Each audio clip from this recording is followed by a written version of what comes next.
Hey everyone, welcome back to our channel.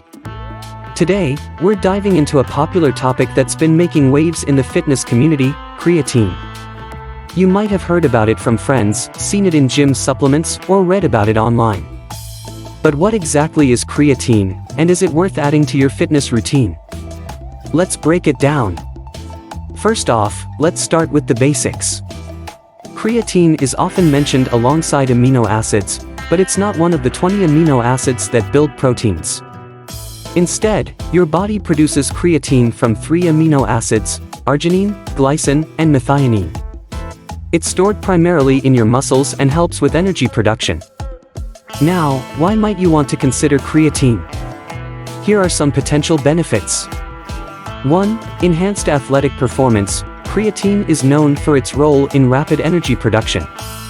It can be particularly useful for short bursts of high-intensity activity like sprinting or lifting heavy weights. 2.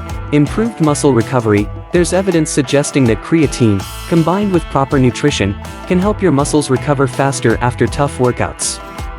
This might be because creatine boosts glycogen storage in your muscles, which aids in the recovery process. 3. Fighting sarcopenia. As we age, we naturally lose muscle mass and strength, a condition known as sarcopenia. Creatine, along with resistance training and a balanced diet, might help counteract this effect and keep your muscles in check. So, where can you get creatine, and how much should you take? Creatine is found in foods like meat, fish, and cow's milk. However, eating more of these foods might not offer the same athletic benefits as a creatine supplement.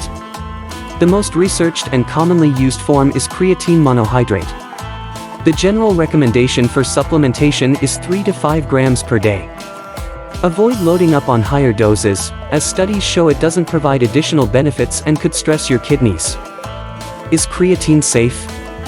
Let's talk about that. Unlike prescription medications, the FDA doesn't regulate supplements like creatine, so there's a chance that what's on the label isn't exactly what's in the bottle.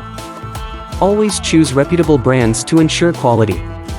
Unlike prescription medications, the FDA doesn't regulate supplements like creatine, so there's a chance that what's on the label isn't exactly what's in the bottle. Always choose reputable brands to ensure quality.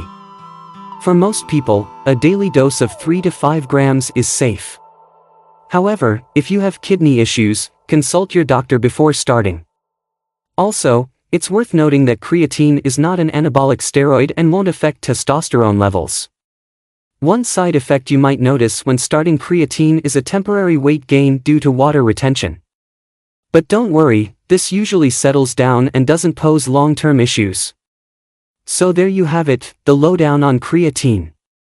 Whether you're looking to boost your performance, speed up recovery, or maintain muscle mass as you age, creatine might be a helpful addition to your regimen. Don't forget to like, subscribe, and hit that notification bell for more fitness tips and science-backed advice. And if you have any questions or want to share your experience with creatine, drop a comment below. Thanks for watching, and see you next time.